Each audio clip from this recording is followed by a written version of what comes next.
Here's another version of our ball bearing turbo upgrade that we do. So this was a Precision 6765, and then we just changed it over. Mainly the only thing we used was the turbine housing, and we just put our cartridge in there, which we build here, and it has our 67mm turbine in it. This turbo is the same thing as the last video that I made. I've made multiple videos on this turbo, so you can check those out. The main difference is the turbine housing difference. The compressor wheel is still the 66.3 by 84mm, which is very close to the T67 compressor wheel. So this is the turbo from the last video, the .82 V-band. This is the T4.68. This one right here is another version, but this is some kind of, I don't know where this turbo came from, but it's the same cartridge. And then this turbine housing uses the Garrett, I think it's a 3-inch 4-bolt. There's a 2.5 4-bolt that's more common. And then that one's a T3 as well. This is T4 V-band. The only difference is this turbine housing. This is a T4. I think it's a .58 or a .68. This has to be machined quite a bit for this to work. And in addition to the machining, you also have to have two plates here, or two spacers here, and then you have these clamps that go on that retain the bearing housing into the cartridge.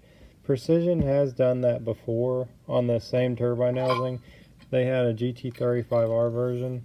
Here's what it looks like after doing the machine work. See, this right here used to be just as high as that. Here's a look in comparison to a similar housing. The one on the right is a .58. The one on the left is a .68. This is how much I had to machine it down for this to work. Here's the top view of the turbine housing after the machine work.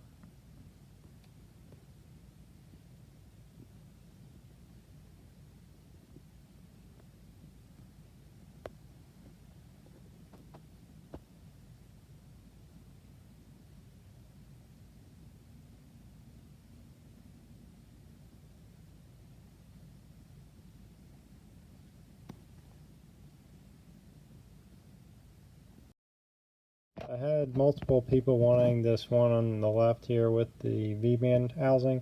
They wanted it with different turbine housings. I can do that, but I'm going to have some time to make those if you want it.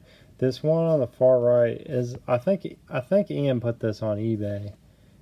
This must have been just something that we had sitting around that he bought a long time ago. I've got turbo parts that I've had for probably 6 or 7 years that I intended to buy, flip them, and sell them, but I just never really had time to get around to it.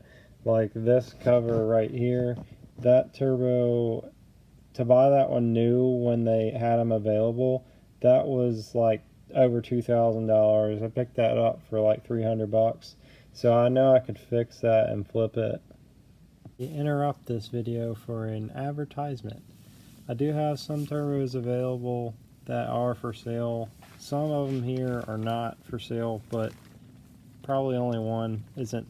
So those are the set of BMW upgraded stock set of BMW there.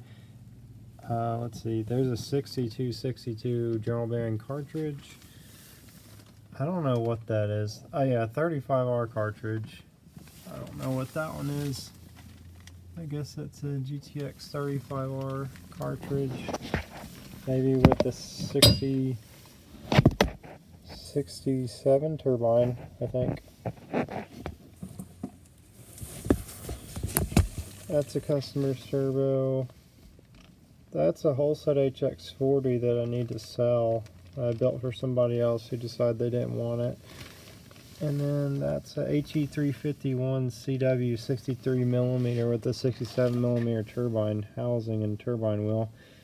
And that's a customer's cartridge. That's a customer's cartridge. that's a customer's turbo that I sent him an invoice for and he never paid for some reason. There's a VE turbo, or VG turbo. I think that one's one of ours. That's a core that's built. These are just ones that I've been trying to get a chance to work on. And that's another customer's turbo. A 400 VG.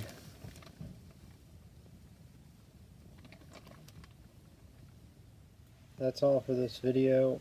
I've made multiple videos on the same turbo, but there's different variations. This is a common rebuild and upgrade that we do just because in some cases it's impossible to fix the turbo. One of the next videos I want to do, and I may not get to do this for a week because I'm not going to be here, but this is one of the next videos I want to do, is on the Gt35r mod. This is a TO4Z88. This is a rare turbocharger. They don't make this anymore. This is a force performance turbo. So I want to just give you some details on that in a later video, as long as I don't forget while I'm gone.